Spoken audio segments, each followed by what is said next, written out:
भाई, ये बाबूजी की धरती है, कल्याण सिंह की कर्म भूमि है। क्या हो गया आवाज को आपकी? बाबूजी के बाद पहली बार मैं कासगंज आया हूं। यहीं से नारा चलना जाना चाहिए, ये व्रज क्षेत्र भाजपा का गढ़ था, है और रहेगा।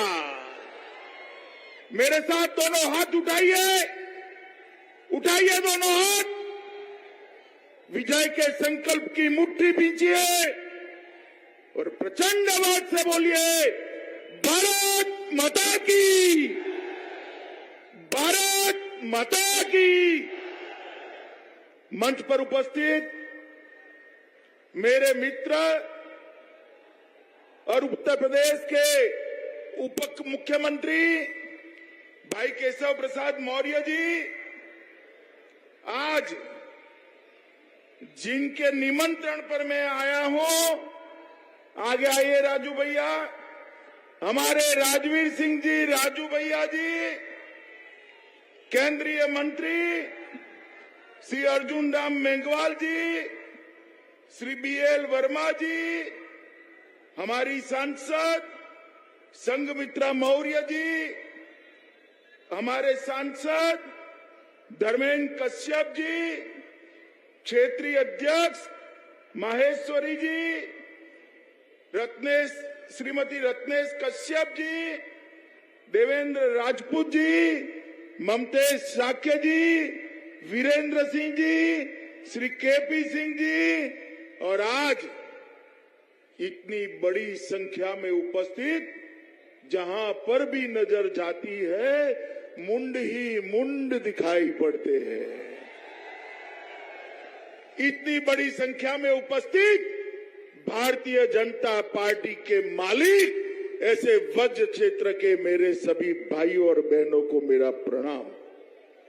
मित्रों, मैं आज यहां आया हूं, ये वज्र क्षेत्र जिन्होंने रामचरितमानस की पूरे विश्व को भेंट दी, ये तुलसीदास जी की जन्मभूमि।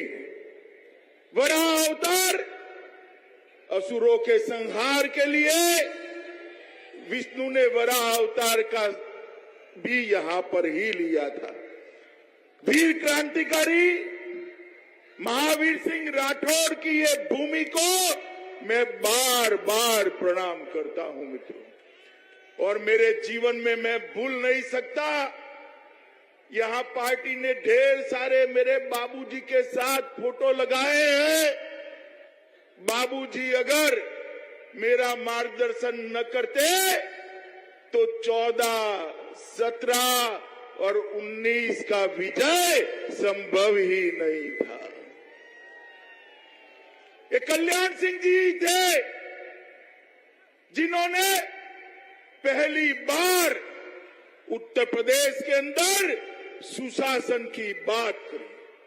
पहली बार उत्तर प्रदेश के अंदर पिछड़ों की बात करी। पहली बार पिछड़ा समाज को अपना अधिकार देने का काम महान कल्याण सिंह जी ने किया था मित्रों।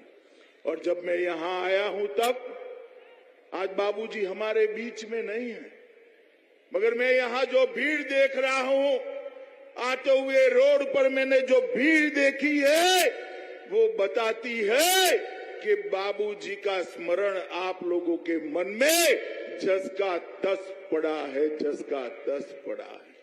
यही कल्याण सिंह जी थे। जब समय आया कि राम जन्मभूमि का मंदिर बने या मेरी कुर्सी जाए, उत्तर प्रदेश जैसे राज्य की कुर्सी को 2 मिनट में ठुकराकर प्रभु श्री राम के मंदिर की रास्ता साफ कर दिया था। मित्रों, आज मैं बड़े हृदय से बाबूजी की स्मृति को बार बार प्रणाम कर कर उनको श्रद्धांजलि देता हूं। मित्रों, आज ये जन विश्वास यात्रा पर यहां आई है, 6 क्षेत्रों में यात्रा घूम रही है। यूपी की सभी 400 सीटों पर ये यात्रा जाने वाली है। मेरे पास कार्यकर्ताओं की रिपोर्ट आती है, जहां से भी यात्रा गुजरती है ऐसी ही भीड़ सब जगह होती है, ऐसी ही भीड़ होती है। इसका कारण है उत्तर प्रदेश में ये बुआ बबुआ ने जो सरकारें चलाई वो सभी का विकास करती थी क्या? करती थी क्या? सपा के राज में आपका भला होता था क्या? बसपा के राज में आपका भला होता था क्या? वो नहीं कर सकते। ये जातिवादी पार्टियां हैं, ये परिवारवादी पार्टियां हैं। सब समाज को साथ में लेकर केवल और केवल मोदी जी के नेतृत्व में भारतीय जनता पार्टी ही आगे बढ़ सकती है। मित्रों, भारतीय जनता पार्टी ही आगे बढ़ सकती है। इसीलिए मोदी जी के नारे के समर्थन में सबका साथ, सबका विकास, सबका विश्वास, इसको एक जन विश्वास यात्रा को सफल आप इसीलिए कर रहे हैं।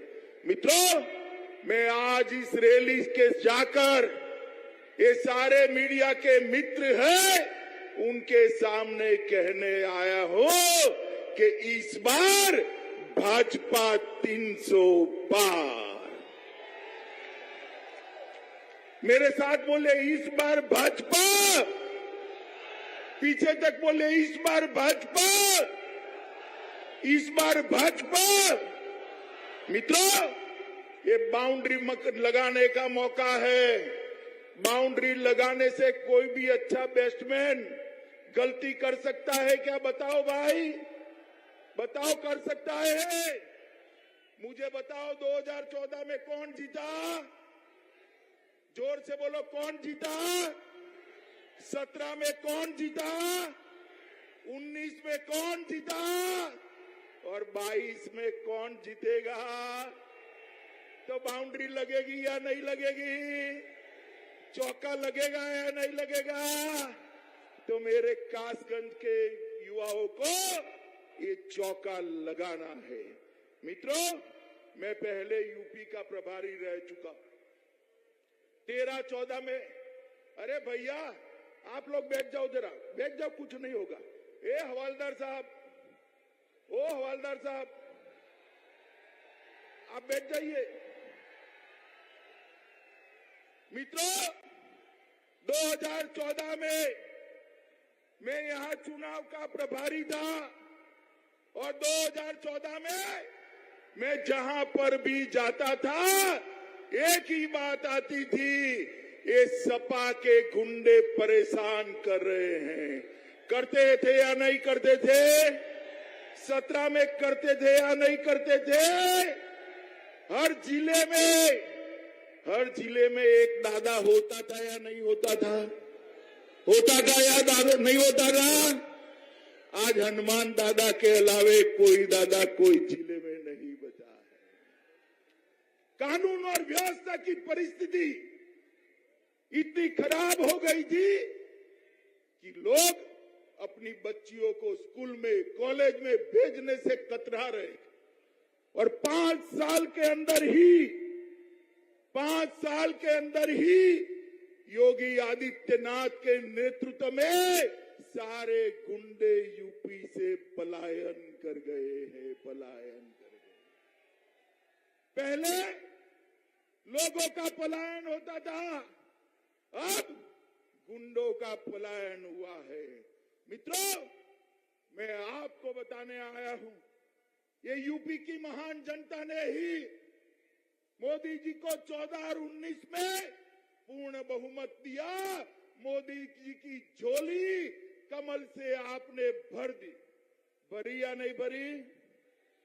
भोले शंकर की तरह उत्तर प्रदेश की जनता ने मोदी जी पर आशीर्वाद बरसाया है, भोले शंकर की तरह। और इसका परिणाम देखिए, सालों से अयोध्या में प्रभु श्री राम का मंदिर बनता था? भाई बताओ, बनता था क्या? जो मांग करते थे उस पर डंडे बरसाए जाते थे या नहीं बरसाए जाते थे? गोलियां चलाई गई या नहीं चलाई गई? किसने चलाई? जोर से बोलो, किसने चलाई? और आज 2019 में आपने पूर्ण बहुमत दे दिया। मोदी जी ने श्री राम जन्मभूमि का शिलान्यास कर दिया मित्रों। और देखते देखते देखते देखते देखते देखते कुछ ही महीनों में आकाश को छूने वाला प्रभु श्री राम का मंदिर वहां पर बनने वाला है मित्रों। प्रभु श्री राम का मंदिर। मुझे बताइए, ये मंदिर का विरोध करने वाले फिर से अलग अलग बात लेकर आए हैं। इनका साथ देंगे आप? देंगे? निर्दोषों पर गोली चलाने वाले आए हैं, आप साथ देंगे उनका? निर्दोषों पर डंडा चलाने वाले आए हैं, आप साथ देंगे उनका? देंगे? मित्रों, मोदी जी काशी से संसद सदस्य बने। औरंगजेब के समय से बाबा विश्वनाथ का दरबार सूना पड़ा था। करोड़ों लोग वहां जाते थे, दूध चढ़ाते थे, गंगा जल चढ़ाते थे, मगर एक कसक रह जाती थी, मेरे बाबा विश्वनाथ का दरबार बंजर पड़ा है। अभी कुछ दिन पहले आपने देखा होगा, काशी विश्वनाथ का दरबार मोदी जी ने ऐसे सजाया है जिससे इतने सालों के निश्वास का परिमार्जन हो गया है। मित्रों, आज मां गंगा से जल लेकर बाबा पर अभिषेक करना है तो बीच में कुछ नहीं आता है। आप अभिषेक कर सीधा चले आ जाते हो। औरंगजेब से लेकर आज तक जितने लोगों ने जी चलाया, वो सभी लोगों को शांति का मार्ग नरेंद्र मोदी जी ने प्रस्तुत किया है। मित्रों, मोदी जी की सरकार बनी, हम कहते थे हम धारा 370 को हटाएंगे। ये हमें कहते कैसे हटाओगे? अरे यूपी वालों ने पूर्ण बहुमत दे दिया। 5 अगस्त 2019 को मोदी जी ने कश्मीर से धारा 370 को उखाड़ कर फेंक दिया। ये कश्मीर भारत मां का मुकुट बनी, आज भारत का अखंड हिस्सा बनकर पड़ा है। हमने 370 हटाई। मुझे बताओ, अखिलेश ने इसका विरोध किया या नहीं किया? जोर से बोलो, किया या नहीं किया? ये कांग्रेस पार्टी ने किया या नहीं किया? ये हाथी वालों ने किया या नहीं किया? 370 हटाने का विरोध करने वालों को वोट दे सकते हैं क्या? जोर से बोलो, दे सकते हैं क्या? मित्रों, मोदी जी ने देश को सुरक्षित करने का काम किया। पहले कांग्रेस का शासन था, आए दिन आतंकवादी घुस जाते थे, हमारे लोगों को मारकर, हमारे जवानों को मारकर चले जाते थे। दिल्ली के माथे पर जू नहीं रहती थी। होता था कुछ? होता था? आपने मोदी जी की सरकार बनाई, पुलवामा में हमला किया, उरी में हमला किया। ये भूल गए कि इस बार कांग्रेस की सरकार नहीं है, मनमोहन सिंह प्रधानमंत्री जी नहीं है, इस बार भाजपा की सरकार है और नरेंद्र मोदी जी प्रधानमंत्री है। नरेंद्र मोदी 10 ही दिन के अंदर सर्जिकल स्ट्राइक और एयर स्ट्राइक कर पाकिस्तान के घर में घुसकर बदला देने का काम नरेंद्र मोदी जी ने किया है। मित्रों, नरेंद्र मोदी पूरे प्रदेश में पहले दंगे होते थे, अब प्रदेश में यूनिवर्सिटियां बन रही है, मेडिकल कॉलेज बन रहे हैं, हवाई अड्डे बन रहे हैं, उद्योगों का जाला बिछ गया है और प्रदेश गुंडा राज से मुक्त हो गया है। अखिलेश जी, क्या देखकर वोट मांगने निकले हो? आपको यूपी की जनता जानती है। आपके 5 साल में 700 से ज्यादा दंगे हुए थे, 700 से ज्यादा। योगी जी के शासन में 4.5 साल में किसी की हिम्मत नहीं है एक भी दंगा करे। दंगे होते हैं क्या?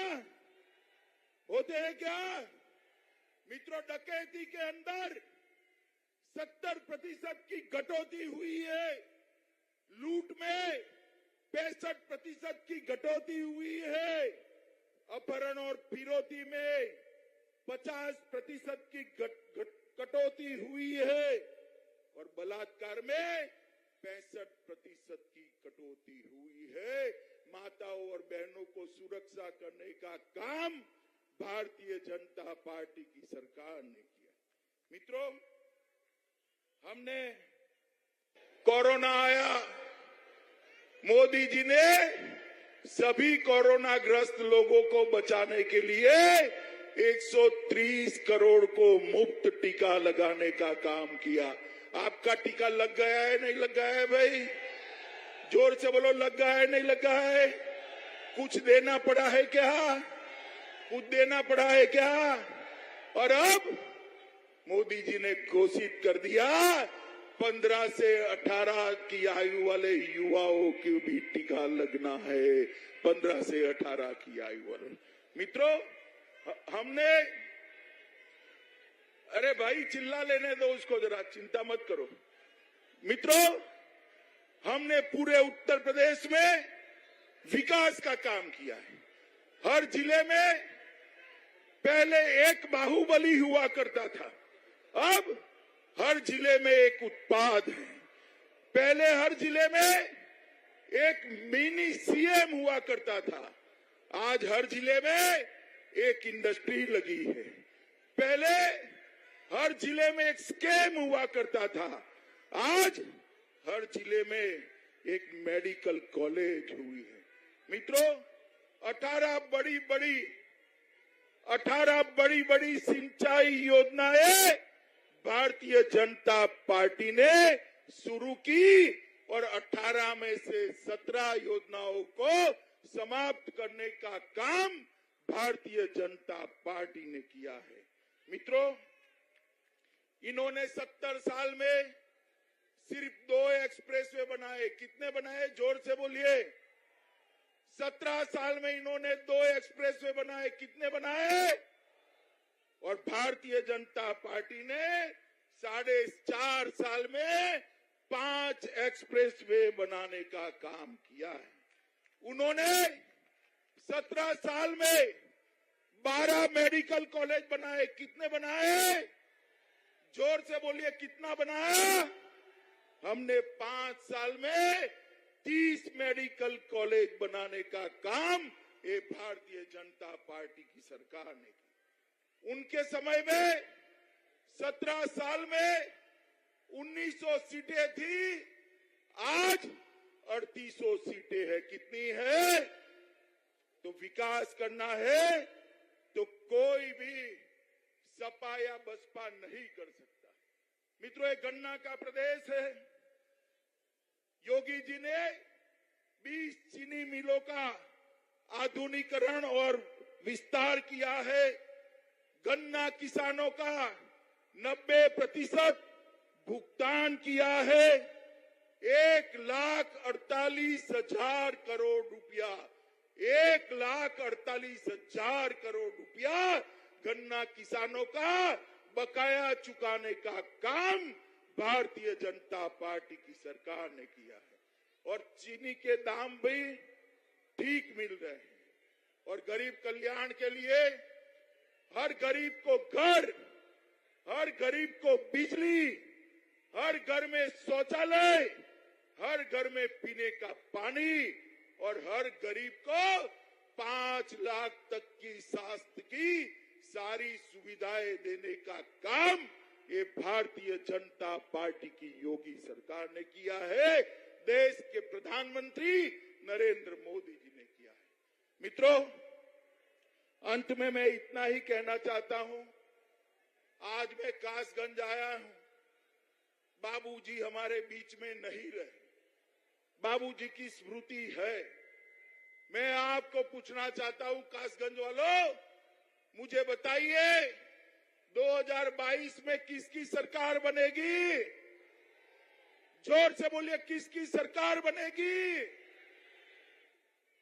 सरकार तो बनेगी, मगर दमखम के साथ बननी चाहिए। बताइए मुझे, 2022 में भाजपा 300 पार करेगी क्या? जोर से बोलिए, 300 पार करेगी क्या? पूरे ब्रज क्षेत्र में सपा का सुपड़ा साफ करोगे क्या? बसपा का सुपड़ा साफ करोगे क्या? भाजपा को प्रचंड बहुमत से जिताओगे क्या? नरेंद्र मोदी जी के हाथ मजबूत करोगे क्या? फिर से एक बार योगी सरकार बनाओगे क्या? तो मेरे साथ दोनों हाथ उठाओ, उठाइए दोनों हाथ, विजय के संकल्प की मुट्ठी बीजिए और प्रभु श्री राम का जयकारा लगाना है। मेरे साथ लगाइए, बोलिए जय श्री राम, जय श्री राम, जय जय श्री राम, जय श्री राम, वंदे मातरम।